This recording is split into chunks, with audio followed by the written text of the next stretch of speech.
உங்களுக்கு ஒரு விஷயம் தெரியுமா? கடன் வாங்குற எல்லாருமே ஒரே மாதிரி இல்லை. கடன்கள் பலவிதம் இருக்கு. நீங்க வாங்குற கடன் ஒரு குறிப்பிட்ட டைமுக்குள்ள உங்களால திருப்பி செலுத்த முடியற பொருளாதார நிலை உங்களுக்கு இருந்தா மட்டும்தான் நீங்க கடனே வாங்கணும். கடன்கள் பலவிதம் இருக்கு. சிலர் வீட்டில் சாப்பாட்டுக்கே வழி இல்லாம, பிள்ளைகளோட படிப்புக்காக, குடும்ப அத்தியாவசிய செலவுகளுக்காக கடன் வாங்குவாங்க.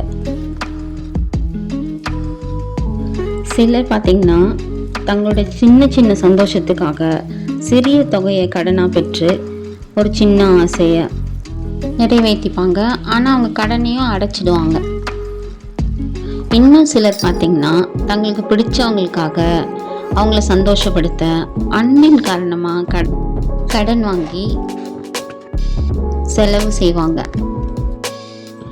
இன்னும் சிலர் இருக்காங்க, மற்றவங்கள பார்த்து அவங்கள கம்பேர் பண்ணி அவங்க என்ன வச்சுருக்காங்களோ அதை இவங்களும் வாங்கணும், அந்த மாதிரி கம்பேரிசன்லேயே கடை வாங்கிட்டு இருப்பாங்க.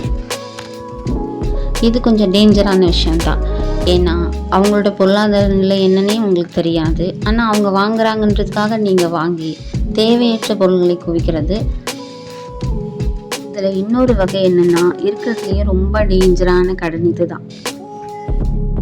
மற்றவங்க நம்மளை பார்த்து பொறாமப்படணும்னு, நம்ம பெரிய ஆளுங்கிறத நம்ம மற்றவங்க கிட்ட காட்டிக்கணுன்றதுக்காக தேவையில்லாமல் தற்பெருமைக்காக தேவையில்லாத ஆடம்பர செலவுகளை, தன்னை மீறி தேவையில்லாத பொருள்களை வாங்கி அனாவசியமாக செலவு பண்ணிகிட்டே இருப்பாங்க. காஸ்ட்லியாக திங்ஸ் வாங்கி, பார்க்குறதெல்லாம் வாங்கி, லோனு, இஎம்ஐ, கடன்னு அதில் மூழ்கியே போயிடுவாங்க. பொதுவாகவே நீங்கள் ஒரு பொருள் வாங்குறீங்கன்னா அதோட தேவையை கண்டிப்பாக மதிப்பீடு செய்யணும்.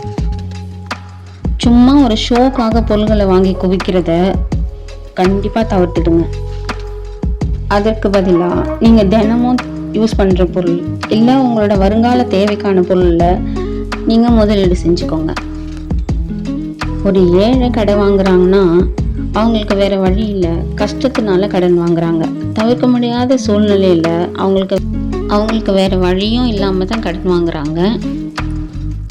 ஆனாலுமே உங்களால் அதை கண்டிப்பாக திருப்பி செலுத்திட முடியுமா, ஒரு குறிப்பிட்ட காலத்திலேயே செலுத்திட முடியுமாங்கிறத கண்டிப்பாக நீங்கள் கவனிக்கணும். ஆடம்பர செலவுகளுக்காக கடன் வாங்குறாங்கல்ல, அவங்கெல்லாம் லிமிட்லெஸ்ஸாக அவங்களுக்கே தெரியாது என்னென்ன பொருள் வாங்குகிறோம், நம்ம அதை எதுக்காக யூஸ் பண்ணுறோம், எவ்வளோ நாள் அதை யூஸ் பண்ணுறோம், அதனால் நம்ம ஏதாவது பலன் இருக்கான்னு கூட யோசிக்காமல் இஷ்டத்துக்கே கடன் வாங்குவாங்க. இதெல்லாம் ரொம்ப நாள் நீடிக்காது. ஏன்னா அவங்க எவ்வளோ தூரம் கடன் வாங்கினாங்கன்னா அவங்களுக்கு லிமிட் தெரியாதுல்ல.